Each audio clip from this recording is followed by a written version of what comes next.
Welcome back. In our series of educational videos in pediatric surgery, we are going to discuss topic on constipation. Constipation as such is a very wide topic. We will be focusing mainly on habitual constipation. आजकल देखा गया है कि बच्चों को छोटी उम्र से ही ना बहुत सारे ऐसी चीज़ें पेरेंट्स देते हैं, उनको आदत डाल देते हैं जिनको हम लोग एक जंक फूड की कैटेगरी में बोलते हैं। एक बहुत ही अलार्मिंग सिचुएशन है आज की डेट में। बच्चे हर वो चीज़ खा रहे हैं जो उन्हें नहीं खाना चाहिए, जैसे प्रोसेस्ड फूड है, पैकेज फूड है, कोल्ड ड्रिंक्स हैं, वो लोग ऑयली चीज़ें खा रहे हैं, फ्राइड चीज़ें खा रहे हैं, समोसे खा रहे हैं रोज़ डेली, पिज़्ज़ाज़ खा रहे हैं, बर्गर खा रहे हैं। उनकी जो कैलोरीफिक वैल्यू बहुत कम है एंड दे आर हाईली कॉन्स्टिपेटिंग, क्योंकि ये बॉडी उनसे ना वाटर को एब्जॉर्ब कर लेता है।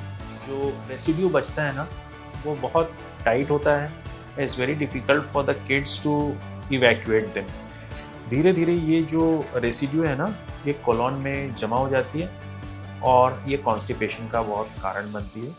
प्रेशर की वजह से कई बार शेल्विंग इफेक्ट हो जाता है रेक्टम में और एक पूरा कैविटी जैसा रेक्टम बन जाता है जिसमें पूरा स्टूल भरा होता है। The child cries, he tries to pass but he is not able to पास।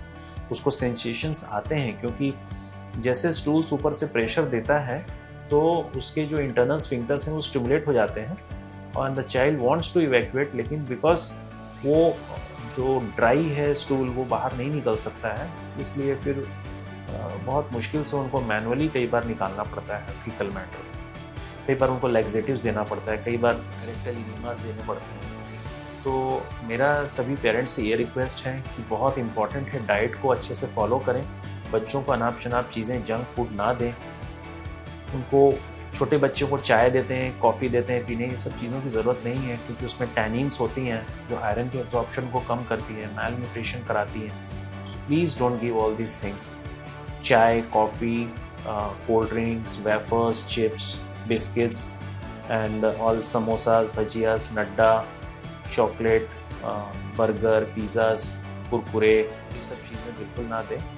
ये रिक्वेस्ट है। अब क्या देना है, just ask one question from yourself. जो भी खाने की चीज़ें हैं कि आप देखो कि ये सिंथेटिक प्रोडक्ट है या वो नेचुरल है। जैसे राइस है, दाल है, सोयाबीन है, बंगाल ग्राम, लाल चना है, राजमा है, एग है, ये सब चीज़ें नेचुरल हैं। वीट है, सीरियल्स है, तो ये सब चीज़ें नेचुरल हैं, ये कभी नुकसान नहीं करेंगी, ये बच्चे खा सकते हैं। डेयरी प्रोडक्ट्स है, मीट है, this will never create a problem of constipation. तो बहुत सारी चीज़ें हमारे पास हैं जो नेचुरली अवेलेबल हैं, both vegetarian and non vegetarian section. तो बच्चों को बहुत सोच समझ के खाने की चीज़ों को आप दें।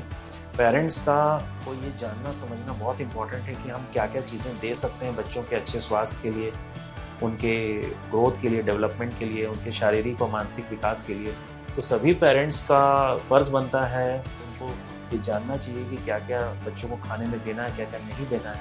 Otherwise they will land up into chronic constipation, malnutrition, poor growth और आगे चल करके उनकी ओवरऑल बॉडी की जो ग्रोथ है ना, उनकी हैबिटस है वो अच्छी नहीं रहेगी। वो काइफोटिक हो जाएंगे, नीचे झुक जाएंगे, जॉइंट पेन चालू हो जाएंगे, मल्टीविटामिन डेफिशिएंसीज हो जाएंगी, प्रोटीन डेफिशिएंसी हो जाएंगी, बच्चे आगे कमज़ोर हो जाएंगे। तो छोटेपन से ही, इन्फेंटाइल एज से ही प्रॉपर डाइट देना उनका बहुत इंपॉर्टेंट है। Avoid all the processed and package food, avoid oily food and try to give as much natural food as possible. Chronic constipation जो है, हैबिचुअल कॉन्स्टिपेशन, बहुत मुश्किल से फिर ठीक होता है। Dietary management is the corner stone. Hydration, अच्छे से पानी पिलाएं खूब सारा, और ऐसी चीज़ें दें जिनमें फाइबर कंटेंट अच्छा हाई अमाउंट में हो। तो fibre content with hydration with high protein diet is very important. उसके साथ साथ कुछ दिनों के लिए मेडिकेशंस भी देना पड़ता है, laxatives and sometimes obstructed cases में इनीमास ऑल्सो। तो डाइट बहुत इंपॉर्टेंट है, डाइट का ख्याल रखें। बच्चों को अनाप शनाप चीज़ें, जंक फूड बिल्कुल ना दें। उनके ओवरऑल पर्सनैलिटी पे, उनके ग्रोथ पे, उनके एकेडमिक जो अचीवमेंट्स पे, सभी चीज़ों पे नुकसान करती है। डाइट पे ध्यान दें, तो बच्चों को जंक से दूर रखें, तो कॉन्स्टिपेशन अपने आप ठीक हो जाएगा। Thank you.